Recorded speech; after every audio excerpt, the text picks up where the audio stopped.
Hello my dear students, welcome back to my class where every learning is enjoyable. और आज हम पढ़ेंगे combination of capacitor का part number 2। यानी हमने जो है वो पार्ट नंबर 1 में कुछ अच्छे क्वेश्चंस किए थे और नाउ मैंने बोला था कि आपको हम जो है वो कम से कम 2-3 लेक्चर जो हम इसी पे बेस्ड करेंगे। तो ये है मेरे पास आज part number 2 combination of capacitor का। तो आज भी जो है वो काफ़ी अच्छे क्वेश्चन है, ठीक है। तो जिसमें से आज हम स्टार्ट करेंगे वायर कनेक्शन प्रॉब्लम से, ठीक है। तो मैंने 2 क्वेश्चन लिए हैं वायर कनेक्शन प्रॉब्लम के। तो ये भी हम देखेंगे कि इसमें इसको हम कैसे सॉल्व करते हैं। देखिए, हालांकि आपको ये दिख रहा है सीरीज में, लेकिन इन वायर की वजह से इनका कॉम्बिनेशन जो है वो थोड़ा सा सीरीज में नहीं होगा, ये ध्यान रखना। और मैं ये बात करूँगा हिंदी और इंग्लिश की दोनों के लिए सेम होगा ये लेक्चर, ठीक है ना। कोई दिक्कत नहीं आने वाली है, ठीक है, क्योंकि वही है मेरे पास सर्किट सॉल्व करना है, तो इसमें हिंदी इंग्लिश में कोई दिक्कत ही नहीं है। तो इसलिए हिंदी और इंग्लिश मीडियम वाले दोनों के लिए जो है वो वीडियो लेक्चर सेम रहेगा। तो चलिए शुरू करते हैं हमारी क्लास आज की। तो हमारा फर्स्ट एग्जाम्पल आज का, यानी एग्जाम्पल नंबर 6 बोलूँगा इसको, बिकॉज क्योंकि हमने 5 पहले कर दिए थे, ठीक है ना, इसके पहले वाले लेक्चर में। नाउ एग्जाम्पल नंबर 6, इस टाइप की जो प्रॉब्लम होती है उनको हम बोलते हैं वायर कनेक्शन प्रॉब्लम, ठीक है। तो देखो कैसे सॉल्व करते हैं इसको। तो दिखने में तो आपको ये सीरीज में दिख रहे हैं, अगर आप इनको नहीं देखो तो यहाँ वैसे किसमें होता है, सीरीज में होता है। सीरीज के लिए फॉर्मूला में पता है 1/c = 1/c1 + 1/c2 + 1/c3 लगाएंगे। बट लेकिन ये इनकी वजह से जो है वो कॉम्बिनेशन इनका थोड़ा सा चेंज हो चुका है। देखो क्या होगा, ध्यान से देखना है इस चीज को। अगर ये वायर ए है, या ये हम समझते हैं ये पॉइंट ए है, तो ये मतलब ये वायर कहाँ से निकल रहा है, ए से निकल रहा है। तो इसका मतलब यहाँ पे ये पॉइंट कौन सा होगा, ए होगा। ऊपर चलेंगे ये पॉइंट भी ए होगा। तो देखो वायर चलता रह रहा है आगे, ये ए और ये ए, क्लियर है यहाँ तक। अब यहाँ पे आ जाओ, तो देखो ये बी पॉइंट है, तो ये देखो यहाँ से जो वायर निकल रहा है वो कौन से निकल रहा है, बी से निकल रहा है। तो इसका मतलब नीचे की ओर ये भी बी होगा, ये बी होगा और ये बी होगा। और वही क्वेश्चन है हमारे, ठीक है, कौन से कि ए और बी के बीच में मैंने निकालना है इक्विवेलेंट कैपेसिटेंस, यानी तुल्य धारिता हमें निकालनी है, ठीक है।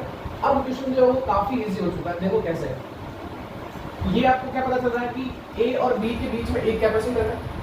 अगेन देखो ए और बी के बीच में कैपेसिटर है, और फिर देखो ए और बी के बीच में एक कैपेसिटर है। और आपको पता है कि मैंने आपको बता रखा है कि सीरीज और पैरेलल को पहचानने का तरीका, अगर आपके जितने भी कैपेसिटर लगे हैं, अगर उनकी एक फर्स्ट प्लेट, सभी की फर्स्ट प्लेट किसी एक पॉइंट से और सेकंड प्लेट मतलब जो सेकंड प्लेट है वो किसी दूसरे पॉइंट से कनेक्टेड हो, तो उसको हम क्या बोलते हैं, पैरेलल कॉम्बिनेशन बोलते हैं। तो सेम यहाँ पे लेके देखो ए और बी के बीच में कैपेसिटर, ए और बी के बीच में फिर एक कैपेसिटर, ए और बी के बीच में फिर एक कैपेसिटर। तो उसका मतलब ये कौन सा कॉम्बिनेशन होगा, ये पैरेलल कॉम्बिनेशन होगा। तो देखो इसको मैं जो है वो कुछ इस तरीके से ड्रॉ करूंगा।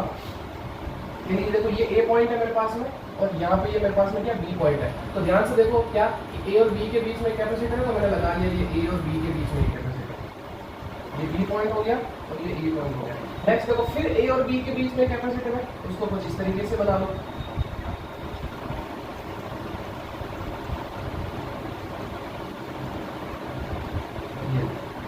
क्लियर है, ये सी और ये सी। फिर देखो ए और बी के बीच में कैपेसिटर है, तो इसको कुछ इस तरीके से बना, और ये सी। अब आपको क्लियरली पता चल रहा होगा कि ये कौन सा कॉम्बिनेशन है, ये पैरेलल कॉम्बिनेशन है। तो इसका मतलब इसका जो इक्विवेलेंट यानी सी ए बी जो निकल के आएगा वो क्या होगा मेरे पास में, सी प्लस सी प्लस सी, यानी कि 3C, ये इसका आंसर। आगे बात समझ में, तो कितना सिंपल है, आगे बात समझ में आ गई है। आगे बढ़ते हैं। तो इस क्वेश्चन को करने से पहले, इस क्वेश्चन को करने के पहले मैं एक नोट पॉइंट समझा रहा हूँ जिसका इसमें यूज होगा। आगे बात समझ, देखो क्या है कि if both plate of a capacitor is connected to a conducting wire, then the capacitance of the capacitor will be infinite। या हिंदी में इसको मैं पढ़ लेता हूँ कि यदि किसी संधारित्र की दोनों प्लेटों को किसी चालक तार से जोड़ दे, तब उसकी धारिता कितनी हो जाती है, अनंत हो जाती है। समझाता हूँ मैं इसको कैसे।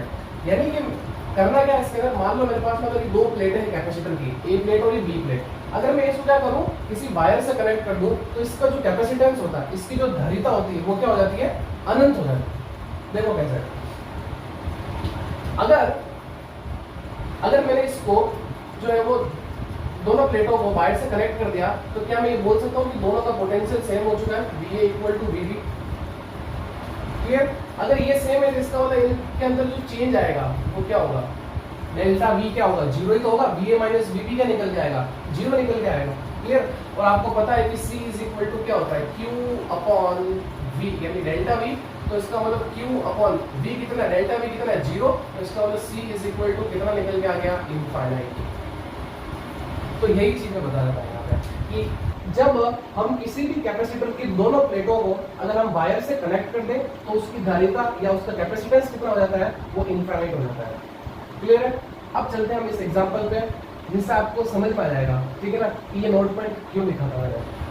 अब ध्यान से देखो ये चीज, अब वही आपके पास में ये वायर कनेक्शन प्रॉब्लम है, तो इसमें आपको सबसे पहले करना क्या है, आपको जो ये वायर जा रहे हैं उसकी आप मार्किंग कर दो ताकि आपको पता चल जाए कि कौन सा वायर क्या है, ठीक है ना। तो देखो ये ए से वायर निकल रहा है, इसका मतलब ये ए पॉइंट होगा, यहाँ पे भी ए पॉइंट, आगे चलते रहो ये ए और फिर ये ए। क्लियर है तक? ये देखो ये वायर कहाँ से निकल रहा है, बी से, फिर आगे चलो, ये देखो यहाँ पॉइंट कौन सा होगा, बी, यहाँ कौन सा होगा, बी, और फिर यहाँ बी, यहाँ पे भी बी होगा, आगे चलेंगे हम, ये बी पॉइंट और ये बी। क्लियर है तक? कितना सिंपल है। अगर आपने ऐसा कर लिया तो आपका क्वेश्चन आधा सॉल्व तो वैसे ही होगा, नहीं तो आपको समझ में नहीं आएगा कौन सा वायर क्या है। तो इसलिए आप सबसे पहले उनको मार्किंग कर दो।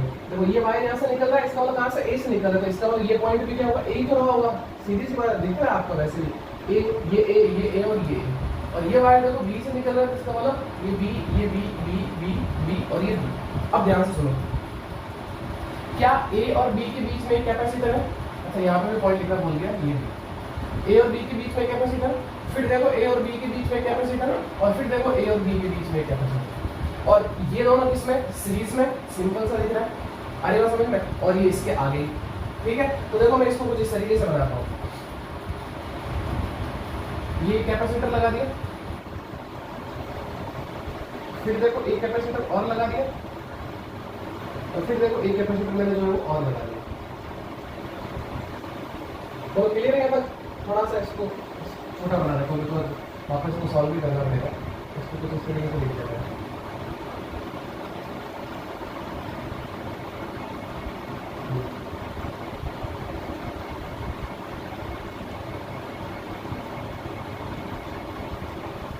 अब क्लियर है तक? ये सी और ये सी, ये ए पॉइंट। उसके बाद में देखो ये दोनों सीरीज में है ना, तो सीरीज के लिए क्या हो जाएगा, इसको देखो 1/c + 1/c कितना हो गया, 2/c, उल्टा कर दो इसको c/2। तो इसका मतलब इन दोनों को मिला के मैं एक कर देता हूँ, इन दोनों को, ठीक है। और फिर ये वाला तो मेरे पास में है ये, और इसको मैं कुछ इस तरीके से कनेक्ट कर देता हूँ, यही तो वायर है, और ये मेरे पास में लिख रहा है c/2 हो गया ये। अरे बताया था ना मैंने कि अगर मान लो सीरीज के अंदर अगर सभी कैपेसिटर सी वाले लगे हैं तो उसकी जो तुल्य धारिता आती है वो क्या आती है, C/n आती है, वेयर n क्या है, नंबर ऑफ कैपेसिटर। अरे बात समझ में, संधारित्रों की संख्या, तो कितनी है मेरे पास में, 2 है, तो यहाँ पे c/2 हो जाएगा। अगर मान लो पैरेलल होती क्या होती है, 2c हो जाता है ना, c + c 2c इस तरीके से। और ये पॉइंट मेरे पास में b हो गया। क्लियर है? अब ध्यान से देखो आप यहाँ पे, क्या ये नोट पॉइंट अब आपको समझ में आ रहा है कैसे? कि ध्यान से देखो मैंने क्या किया, इस कैपेसिटर की दोनों प्लेटों को किसी एक वायर से कनेक्ट कर दिया। आप चाहे ऐसे कनेक्ट करो चाहे ऐसे कनेक्ट करो, कोई दिक्कत नहीं है, ठीक है। इनको देखो मैंने क्या किया, एक वायर से कनेक्ट कर दिया, तो इसका मतलब ये कैपेसिटेंस यानी इसकी धारिता कितनी हो गई है यहाँ पे, अनंत हो चुकी है। जब इस तरीके से जब फॉर्मेट बन जाता है कि अगर इस कैपेसिटर की धारिता क्या हो जाए, अनंत हो जाए, तो इस संधारित्र का यहाँ पर कोई यूज नहीं है। आप क्या करो, इसको हटा दो। अरे बात समझ में, क्योंकि इसकी धारिता क्या हो चुकी है, अनंत हो चुकी है। क्लियर? तो इसका मतलब यहाँ हम ये बोलेंगे कि इसकी जो धारिता है वो कितनी है, अनंत। तो अब देखो मैं इसको किस तरीके से लिखूंगा, इसको मैं जो है ना अब ऐसे बना देता हूँ। तो ये देखो सी, इसको ऐसे लिख लूं, ये देखो किसमें पैरेलल में है, तो पैरेलल में क्या हो जाएगा, c + c यानी कितना 3c, और यहां से इसको हटा दो और यही बचा।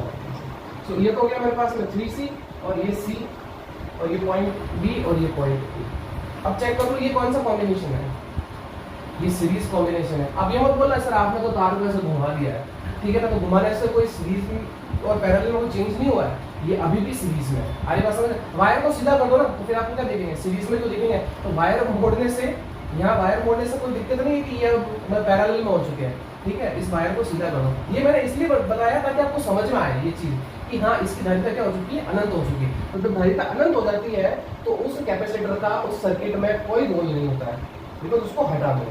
क्लियर है क्या तक? अब देखो किसमें ये सीरीज में है, तो सीरीज वाला फॉर्मूला लगा लेंगे हम, कौन सा, 1/CAB is equal to 1/3C plus 1/C। So 1/CAB equal to LCM ले लेंगे, इसका कितना आ जाएगा 3C, यहाँ 1 और यहाँ 3।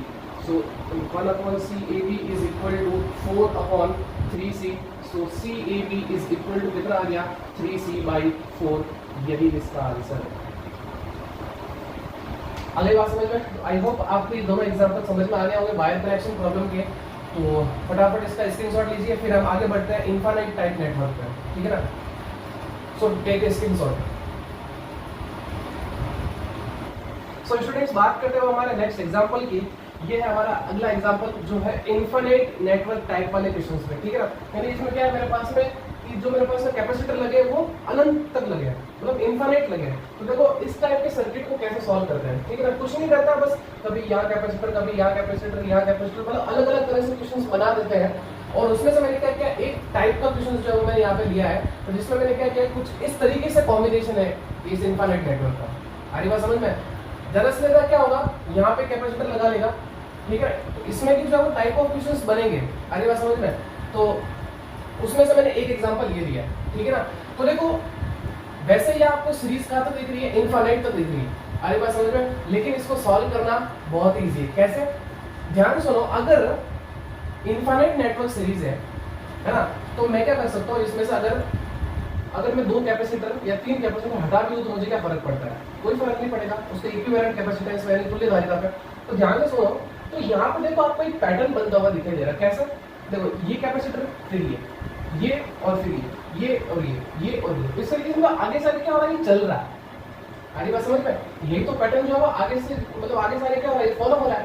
तो यहाँ पर हम क्या करेंगे कि मैं ये मान के चलूंगा कि इनका कैपेसिटेंस मैंने कुछ मान लिया वो x है। मैं क्या मान लिया, यहाँ पे मैं लिख लेता हूँ लेट। पहले तो आपको क्या करना है, इस पूरे ही सर्किट का आपको कैपेसिटेंस क्या मानना है, x मान के चलना है। तो देखो मैंने ये मान लिया कि लेट CAB इक्वल टू कितना है, x है, ये मान के चलता हूँ, ठीक है। तो ध्यान से सुनो, अगर मैं इस पूरे ही सीरीज का अगर मैंने इक्विवेलेंट कैपेसिटेंस यानी तुल्यधारिता मैंने x मान ली है, तो देखो क्या मैं उसको कुछ इस तरीके से लिख लूं, तो कोई दिक्कत है आपको, ये देखो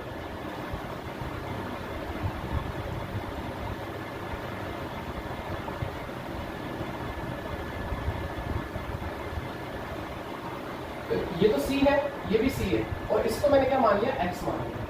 अच्छा, मैंने इन दो को ही क्यों लिखा, बाकी वाले को क्या किया। तो देखो ये वाली चीज अगर देखो मैं छुपा दूं ना, ये वाली चीज छुपा दूं तो आपको देखो वापस ये दिखना होगा, इसको छुपा दूं तो वापस ये, मतलब ये पैटर्न मेरा फॉलो हो रहा है। तो इसका मतलब मैंने इसकी पूरे की जो इक्विवेलेंट कैपेसिटेंस है वो मैंने क्या मान लिया, x मान लिया। तो उसमें से ये 2 कैपेसिटर लगे रहेंगे तो कोई दिक्कत नहीं है। आगे बात समझ, क्योंकि नेटवर्क क्या इनफाइनाइट नेटवर्क है ना, तो उसमें से अगर ये 2 कैपेसिटर लगे तो कोई दिक्कत नहीं है, कोई फर्क नहीं होने वाला उसमें, बिल्कुल फर्क नहीं होगा, ठीक है ना। बिकॉज क्यों, क्योंकि नेटवर्क कहाँ तक है, इनफाइनाइट तक है। तो उसके लिए आपको करना, पूरे का कैपेसिटेंस मैंने क्या मान लिया x, उसमें से मैंने क्या किया 2 कैपेसिटर को लगा के रखा, और वो कौन से लगा के रखा, जिनका पैटर्न एक जैसा है। अरे बात समझ, ठीक है।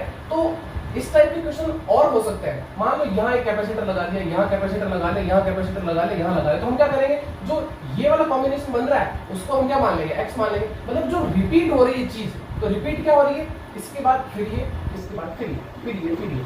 तो जो चीज रिपीट हो रही है ना उसको आपको क्या मानना है, x मानना है। बाकी वाले को ऐसे रहेंगे, तो क्यों, क्योंकि वो लगे रहेंगे तो कोई दिक्कत नहीं है, कोई फर्क नहीं पड़ेगा उसके इक्विवेलेंट कैपेसिटेंस पे। क्लियर है। अब इसको सॉल्व करते हैं, अब तो बहुत इजी हो गया। तो देखो ये दोनों किसमें है, सीरीज में। आगे बात समझ में, C एंड X, ये किसमें है, सीरीज में है। तो सीरीज का फॉर्मूला मुझे पता है क्या होता है, 1/CS is equal to 1/C plus 1/X। तो ये हो जाएगा मेरे पास में 1/CS is equal to C plus X upon CX, मतलब एलसीएम ले लिया इसका, ठीक है ना। तो CS मेरे पास में क्या आ जाएगा, CX upon C plus X, ये मेरे पास में CS आएगा। क्लियर, यहाँ तो क्लियर, आगे बढ़ा जाए। चलो अब देखो क्या करते हैं कि इसका कैपेसिटेंस तो निकल गया, तो अब देखो क्या हो चुका है, डायग्राम क्या बन चुका है, अब कुछ इस तरीके से बन चुका है।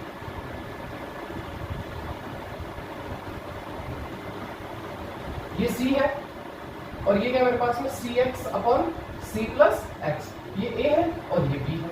अब देखो फाइनल मेरे पास में पैरेलल में है, आपको पैरेलल दिख रहा होगा, देखो ये दोनों प्लेटें एक पॉइंट से कनेक्टेड, ये दोनों प्लेटें एक पॉइंट से कनेक्टेड, तो इसका मतलब ये पैरेलल में, तो पैरेलल के लिए फॉर्मूला क्या होगा, CAB is equal to C plus CX upon C plus X। और देखो CAB मैंने क्या लेट किया X, तो इसका मतलब ये हो जाएगा मेरे पास में X, एलसीएम ले लेंगे इसका, तो यहाँ पे क्या आ जाएगा C प्लस X। तो देखो इसको मल्टीप्लाई करेंगे क्या हो जाएगा मेरे पास में C square plus CX plus ये कट जाएगा, यहाँ मेरे पास में क्या बचेगा CX बचेगा, क्रॉस मल्टीप्लाई कर दे, इसको इधर भेज देते हैं, इसको मैं जब इस तरफ भेजूंगा तो मल्टीप्लाई होगा, हो जाएगा मेरे पास में CX plus X square is equal to C square plus ये कितना हो जाएगा, देखो CX प्लस CX ही रहने दो इसको, तो देखो एक CX से एक CX कट जाएगा, इन दोनों को क्या करो इस तरफ शिफ्ट कर दो, तो ये हो जाएगा देखो मेरे पास में x square minus CX minus C square is equal to 0। अब आप देखो इसको कैसे सॉल्व करेंगे, तो ये क्या है आपकी एक द्विघात समीकरण यानी क्वाड्रेटिक इक्वेशन है, ये क्या है मेरे पास में एक क्वाड्रेटिक इक्वेशन है, यानी द्विघात समीकरण। और द्विघात समीकरण को आपको सॉल्व करना आपको आता है, कौन सा फॉर्मूला, श्रीधराचार्य फॉर्मूला, आई बात समझ में, वो आपने पढ़ा है श्रीधराचार्य फॉर्मूला, तो वही लगाएंगे हम यहाँ पे। तो क्या होता था x is equal to minus B, formula लिख लेता हूँ मैं, x equal to minus B है ना, plus minus root B square minus 4ac upon 2a, ये फॉर्मूला आपने पढ़ा है, कौन सा फॉर्मूला, ये धराचार्य फॉर्मूला। तो देखो यहाँ पे हम बात कर लेते हैं कि a, तो a की वैल्यू कितनी है इसके अंदर देख लो 1, b की वैल्यू की बात करेंगे वो मेरे पास में क्या है c, और मैं बात करूँ अगर मैं इस c की, ठीक है, तो इस c की वैल्यू क्या है मेरे पास में माइनस का c स्क्वायर, यही तो वैल्यू है मेरे पास में, चेक कर लो आप, ये देखो, ठीक है। अब देखो इसको सॉल्व करते हैं,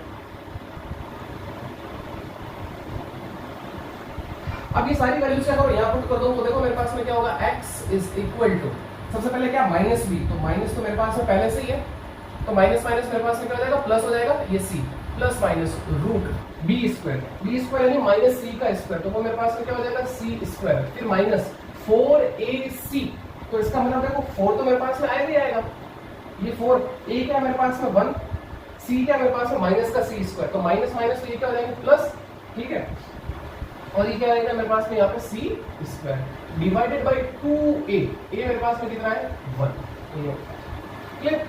सो x is equal to c plus minus root ये कितना हो जाएगा 5c square divided by 2, so x equal to ये हो जाएगा c plus minus c square जो है मतलब रूट से तो बाहर आएगा कि मेरे पास हो जाएगा c रूट 5 डिवाइडेड बाय 2। अब देखो क्या कॉमन आ रहा है यहाँ से ऊपर से c कॉमन आ रहा है, so x is equal to c को कॉमन ले लिया, यहाँ बच गया मेरे पास में 1 plus minus root 5 divided by. अब x की कितनी दो वैल्यू है, एक प्लस में और एक माइनस में, तो मेरे पास में देखो x इज इक्वल टू ये हो जाएगा c 1 plus root 5 divided by 2, और एक वैल्यू मेरे पास में होगी c is equal to x is equal to 1 minus root 5 upon 2। तो यानी मेरे पास में यहाँ से जो वैल्यूज निकल के आई वो कितनी निकल के आई, दो वैल्यू निकल के आई, यानी एक तो ये वैल्यू है मेरे पास में और एक ये वाली वैल्यू, ठीक है। तो इसमें से सही कौन सी है, ये मेरे पास में सही है और ये मेरे पास में सही नहीं है, तो इसका मतलब ये सही क्यों है, सबसे पहले आप देखो रूट 5 की वैल्यू कितनी होती है, अच्छा रूट 5 को छोड़ो, रूट 4 की वैल्यू कितनी होती है 2 प्लस 1 कितना 3 और 3/2, तो इसका मतलब वैल्यू पॉजिटिव आएगी, आई बात समझ, यहाँ पे आ जाओ, यहाँ देखो 1 माइनस रूट 5 कितना होगा 2 पॉइंट कुछ समथिंग होगा, तो 1 में से माइनस 2 पॉइंट, तो इसका मतलब वैल्यू देखो कितनी नेगेटिव आ रही है, तो कैपेसिटेंस कभी भी नेगेटिव नहीं हो सकता, कैपेसिटेंस क्या होता है पॉजिटिव होता है, तो इसका मतलब यहाँ पर अगर मैं बात करूँ x की वैल्यू, तो वो मेरे पास में कहते हैं c multiply 1 plus root 5 upon 2, ये है इसका इक्विवेलेंट कैपेसिटेंस यानी तुल्य धारिता। आधी बात समझ में, तो x तो मैंने CAB को क्या माना था x माना था, तो इसका मतलब इसको मैं कुछ इस तरीके से लिख लेता हूँ यहाँ पे वापस थोड़ा सा, ठीक है ना, ताकि आपको समझने में दिक्कत ना हो। तो ये मेरे पास हो जाएगा CAB is equal to x equal to c 1 plus root 5 upon 2, ये है मेरे पास में सही है, ठीक है, ये जो वैल्यू है वो मेरे पास में सही है,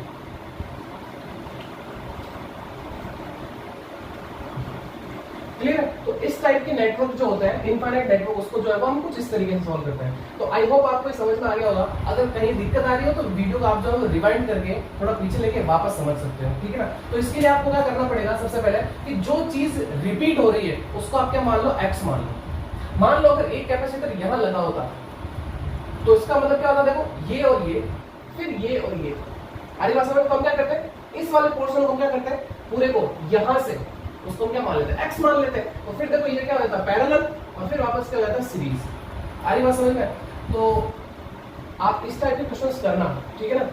तो ये तो आपको समझ में आ गया होगा। नेक्स्ट बढ़ते हैं हमारे अगले एग्जांपल पे। ये भी काफी अच्छा एग्जांपल है, ठीक है ना। तो देखो इस टाइप की प्रॉब्लम को हम कैसे सॉल्व करते हैं, ठीक है ना। यानी कुछ प्लेटें जो है ना वो कुछ इस तरीके से आपको सेट कर रखी है, और इन सभी के बीच की डिस्टेंस कितनी है, डी है, और ये सभी क्या एयर में रखे हैं। तो आपको बताना क्वेश्चन वही है, सी ए बी आपको निकालना है, ठीक है ना। क्वेश्चन सेम वही है, आपको क्या निकालना है, सी ए बी जो है वो कैलकुलेट करना है। तो देखो इसको कैसे सॉल्व करते हैं। तो देखो इस टाइप के नेटवर्क को कैसे सॉल्व करना है, तो हमेशा आपको जब भी इस तरह की प्रॉब्लम आप सॉल्व करो, आप इन प्लेटों को क्या करो, नंबर दे दो। अरे बस में तो क्वेश्चन जो है काफी इजी रहता है। तो देखो ये मान दो, ये मेरे पास में प्लेट नंबर 1, ये प्लेट नंबर 2, ये प्लेट नंबर 3, ये प्लेट नंबर 4 और ये प्लेट नंबर 5। ये कर दिया, आगे बात समझ में। तो थोड़ा सा आपका काम इजी हो जाएगा। कैसे, आपको पता है कैपेसिटर कितनी प्लेटों से मिलकर बना होता है, 2 प्लेट। ये देखो है ना, 2 प्लेट है। तो इस तरीके से देखो क्या 1 और 2 मिलके एक कैपेसिटर बना रहे हैं, बिल्कुल बना रहे हैं। इस तरीके से देखो 2 और 3 मिलके भी एक कैपेसिटर बना रहे हैं, 3 और 4 मिलके भी बना रहे हैं, और 4 और 5 मिलके भी क्या कर रहे हैं, एक कैपेसिटर आपको बना रहे हैं। तो देखो कैसे करना है इसको। तो सबसे पहले आपको क्या करना है, सबसे पहले आपको करना है 1 और 2 प्लेट को लिखो। ये 1 को लिखा और ये 2 प्लेट को लिखा, ठीक है। ये प्लेट नंबर 1 है, ये प्लेट नंबर 2। क्लियर है तक। अब ध्यान से देखो, ये 1 किससे कनेक्टेड है, ए से कनेक्टेड है, ये ए से कनेक्टेड। 2 किससे कनेक्टेड है, बी से कनेक्टेड है, ये लो मैंने बी से कनेक्टेड। क्लियर, आगे बात समझ में। ये ए पॉइंट और ये बी पॉइंट। अब आपको क्या करना है कि देखो 2 और 3 मिलकर भी तो एक कैपेसिटर बना रहे हैं। तो ध्यान से समझो, 2 किससे कनेक्टेड है, बी से, और 3 किससे कनेक्टेड है, ए से। तो आपको करना क्या है, 2 के नीचे आपको 2 वाली प्लेट बनानी है, ठीक है। और फिर बाकी क्या बनानी, 3। तो देखो ये तो हो जाएगी मेरे पास में प्लेट नंबर 2, और ये हो जाएगी मेरे पास में प्लेट नंबर 3। तो देखो 2 वाली प्लेट किससे कनेक्टेड है, बी से कनेक्टेड है। और फिर देखो 3 वाली प्लेट किससे कनेक्टेड है, ये मेरे पास में ए से कनेक्टेड है, तो ये मैंने इसको देखा ए से कनेक्टेड है। क्लियर है तक। अब सेम आपको क्या करना है, इस तरीके से देखो 3 और 4 मिलकर कैपेसिटर बना रही है। तो देखो 3 किससे कनेक्टेड, ए, 3 किससे कनेक्टेड है, ए से, और 4 किससे कनेक्टेड है, बी से। तो ये लो यहाँ पे मैंने ये 3 बना दिया, और ये 4, ये प्लेट नंबर 3 और ये प्लेट नंबर 4। तो देखो 3 को कनेक्ट कर दो किससे, ए से, और 4 को कनेक्ट कर दो किससे, बी से। ये क्लियर। अब सेम देखो 4 और 5 मिलकर कैपेसिटर बना रहे हैं, तो लिख लो। तो देखो 4 के नीचे क्या करो, 4 को बना लो, 4 के नीचे प्लेट नंबर 4 लिख लो, और फिर साइड में क्या आ जाएगा, 5 आ जाएगा। तो ये 5 और ये 4। अब चेक करो, तो देखो 4 किससे कनेक्टेड है, बी से, ये लो। अब फिर आगे देखो 5 किससे कनेक्टेड है, ए से, तो ये ए से कनेक्ट कर दो, ये मेरे ए से कनेक्ट। सब कुछ तो देखो सब कुछ सेट हो चुका है। अब क्या करो, आप देखो ए से पॉजिटिव वायर और बी से नेगेटिव वायर, ये तो जोड़ दो यहाँ से, क्या दिक्कत है, कोई दिक्कत नहीं है।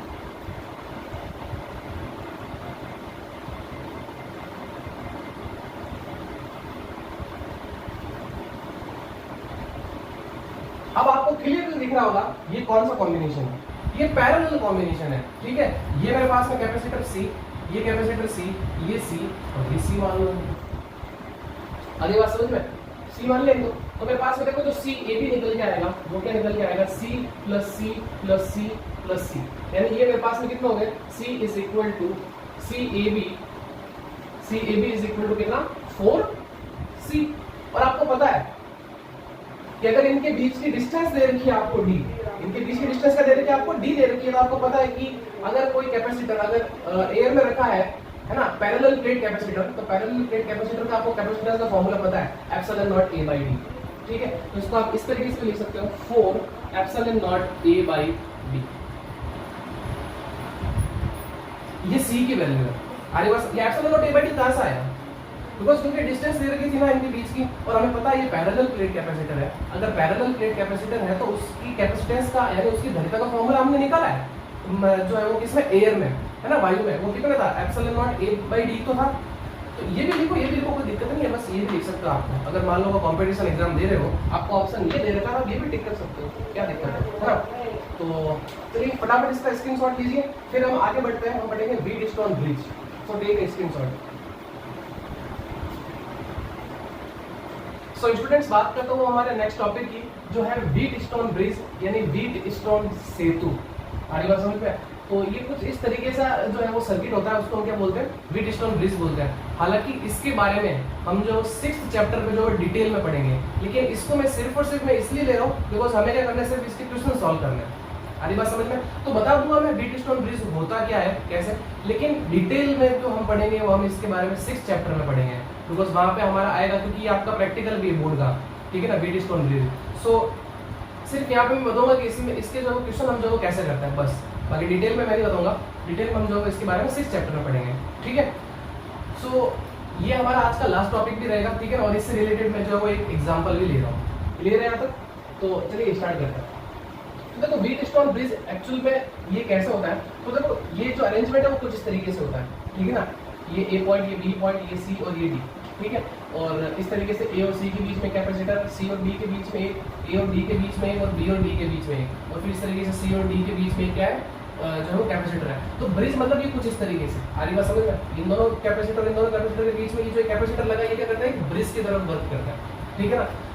तो इसमें हम इसको कैसे हटाते हैं, आरी बात समझ में। इस C5 को हम कैसे हटा सकते हैं, बिकॉज यहाँ पे सीरीज और पैरेलल करना थोड़ा मुश्किल हो जाता है। तो इसको हटाने के लिए हम क्या करते हैं कि आपको सबसे पहले चेक करना पड़ता है कि C1/C2 is equal to C3/C4 आता है कि नहीं आता है। आगे बात समझ में। मतलब इन दोनों का रेशियो और इन दोनों का रेशियो अगर इक्वल होता है तब हम उसको बोलते हैं क्या, बैलेंसिंग ब्रिज। इसको हम क्या बोलते हैं, बैलेंसिंग ब्रिज, या हिंदी में बोले तो संतुलित सेतु। ये ध्यान रखना, संतुलित सेतु। तो जब इस तरीके से कंडीशन बन जाए क्या कि C1/C2 और C3/C4 इक्वल आए, तो हम बोलते हैं कि इस पॉइंट और इस पॉइंट पे पोटेंशियल क्या रहता है, सेम रहता है। ये सिर्फ आपको अभी याद रखना है, डिटेल में नहीं बता रहा हूँ। जो मैं यहाँ पे लिख रहा हूँ सिर्फ आपको वही ध्यान में रखना है, क्या कि जब अगर ये कंडीशन होती है तो हम ये बोलते हैं कि C और D पे पोटेंशियल क्या रहा है, सेम रहा है। So VC is equal to VD। तो जब ये चीज हो जाती है तब आपको पता है कि इस कैपेसिटर की, देखो ये प्लेट इससे कनेक्टेड है, इस वायर से और इस वायर से, तो जब दोनों पे ही पोटेंशियल सेम है, इसका मतलब उस कैपेसिटर को किससे जोड़ा गया है, किसी एक कंडक्टिंग वायर। तो इसका मतलब ये दोनों ही जो प्लेटें हैं वो क्या कर रखी है, किसी एक वायर से कनेक्ट कर रखी है। अभी हमने जैसे इससे पहले किया था ना, VA इक्वल टू VB है ना, इस तरीके से ये दो प्लेट थी, इसको मैंने कनेक्ट कर दिया था, ये A और ये B। So VA equal to VB था, और फिर डेल्टा V के निकल के आया था, 0 निकल के आया था। तो C is equal to Q/0, मतलब Q/V। ये कितना निकल गया था, इनफाइनाइट निकल के आया था ना। तो सेम यहाँ पे भी यही है कि हम यहाँ पे क्या करते हैं, इस कैपेसिटर को हटा देते हैं, बिकॉज क्यों, क्योंकि इसकी कैपेसिटेंस कितनी हो जाती है, इनफाइनाइट हो जाती है। तो इसलिए यहाँ पे मैं लिखता हूँ कि नाउ C5 रिमूव, इसको अगर अपन हटा दें, इसको अपन क्या करते हैं, हटा देते हैं। तो जैसे ही हम इसको हटाएंगे तो देखो सर्किट कुछ इस तरीके से बन जाएगा, है ना। ये A पॉइंट और ये B पॉइंट, और ये आपका कौन सा पॉइंट, C पॉइंट, और ये आपके D पॉइंट। तो यहाँ एक कैपेसिटर लगा है इस तरीके से, यहाँ एक कैपेसिटर लगा है, इन दोनों के बीच में एक कैपेसिटर, और फिर इन दोनों के बीच में एक कैपेसिटर, ठीक है। और ये किसी एक बैटरी से कनेक्टेड है।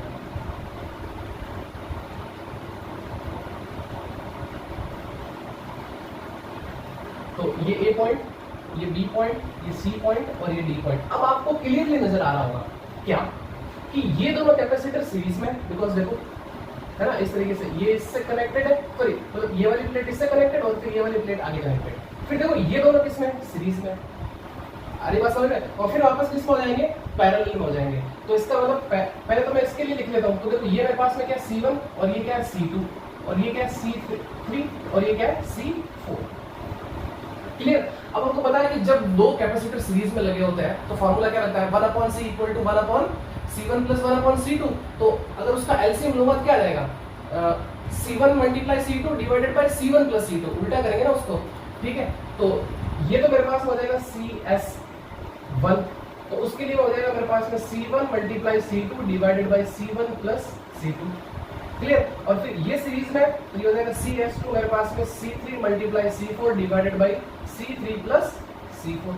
अब दोनों ही जब पैरेलल में आ गए क्या दोनों कैपेसिटेंस को जोड़ दें तो ये मेरे पास हो जाएगा CAB इज इक्वल टू, ये हो जाएगा मेरे पास में CS1 प्लस CS2, क्यों, बिकॉज पैरेलल में। तो CAB इज इक्वल टू ये हो जाएगा C1 C2 upon C1 plus C2 plus C3 C4 divided by C3 plus C4। ये है मेरे पास में फॉर्मूला, क्लियर। तो आपको क्या करना है, इसको, अरे ये भी गिर रहा है, तो ये चीज आपको याद रखना है। अरे बात तो अभी सिर्फ और सिर्फ आपको ये मतलब यही समझना है कि हम क्वेश्चन में कैसे अप्लाई करेंगे, बीटेस्टॉन ब्रिज के जो क्वेश्चन आएंगे उसको कैसे हम जो है सॉल्व करते हैं। तो डिटेल में नहीं बता रहा, डिटेल में जो है वो आपको 6 चैप्टर में बताऊंगा इसके, ठीक है, जहां पर हम इलेक्ट्रिक सर्किट पढ़ेंगे।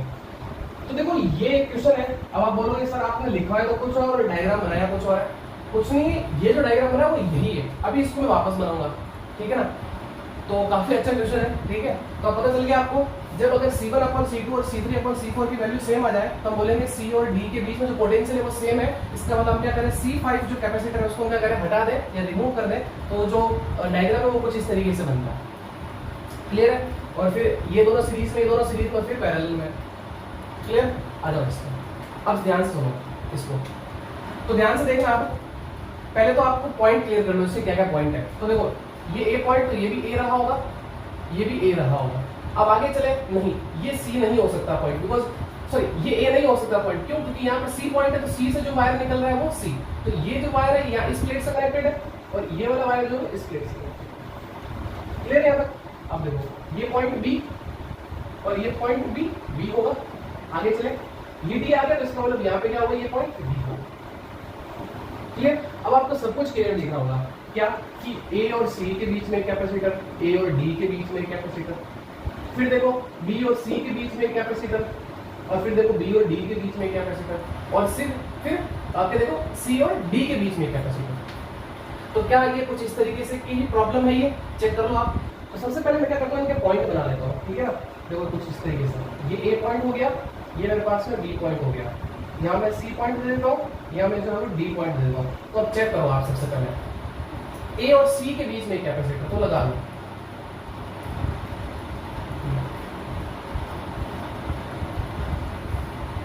ये लगा, ठीक है। ये कौन सा है, 2 माइक्रोफैरड का, क्लियर। फिर देखो A और D के बीच में कैपेसिटर, तो ये पॉइंट मेरे D, ये A पॉइंट, ये B पॉइंट और ये C पॉइंट, तो A और D के बीच में कैपेसिटर, तो ये लगा लिया मैंने।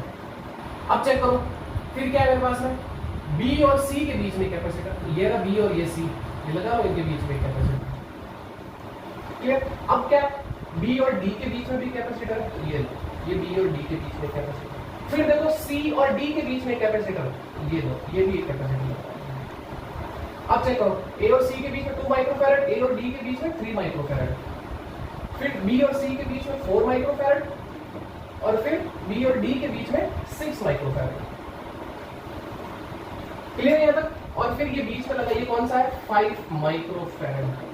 अब जैसा मैंने यहाँ पे किया था C1 C2 C3 C4, तो लो यहाँ पे इनको मार्किंग कर दो, तो ये हो जाएगा मेरे पास में कौन सा कैपेसिटर, C1, ये मेरे पास में कौन सा, C2, ये C3 और ये C4, और ये बीच में लगा कौन सा, C5।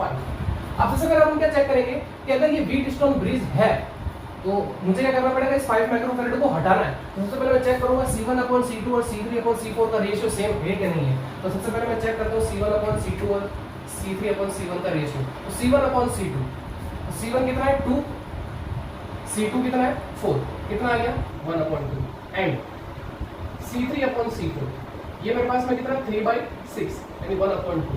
ये देख लो C3 कितना 3 और C4 कितना 6, तो 1/2। तो हम कह सकते हैं यहाँ पे कि C1/C2 is equal to C3/C4, यानी ये क्या हो गया मेरे पास में बैलेंसिंग ब्रिज हो गया।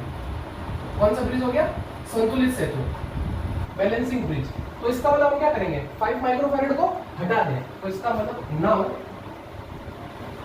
5 माइक्रोफैरड रिमूव, यानी इसको हटा दें। अब जैसे इसको हटाएंगे तो देखो डायग्राम क्या बन जाएगा, तो मेरे पास में कुछ इस तरीके से बनेगा, है ना। ये पॉइंट सी, ये पॉइंट मेरे पास में डी, ठीक है। तो ये इनके बीच में एक कैपेसिटर लगा है यहाँ, ये पॉइंट ए हो गया मेरे पास में, ठीक है। और ये कैपेसिटर ये लगा है, ठीक है। एक कैपेसिटर यहाँ लगा है और फिर ये कैपेसिटर यहाँ पे लगा है, क्लियर। तो ये हो गया मेरे पास में कितना, 2 माइक्रोफैरड, ये 4 माइक्रोफैरड और ये 3 माइक्रोफैरड और ये 6 माइक्रोफैरड। ये पॉइंट बी, ये सी पॉइंट, ये ए पॉइंट और ये डी पॉइंट, क्लियर है। अब आपको क्लियर दिख रहा होगा, आपको क्या निकालना, सी ए बी निकालना है, क्वेश्चन वही है सेम। आगे बात समझ में, आपको कैलकुलेट क्या करना है, सी ए बी जो है वो कैलकुलेट करना है, ए और बी के बीच में इक्विवेलेंट कैपेसिटेंस निकालना है। तो ये दोनों सीरीज में, ये दोनों सीरीज में, फिर वापस इसमें पैरेलल में ये फॉर्मूला लगाना। आगे बात समझ में, तो देखो मेरे पास हो जाएगा ये सी ए बी,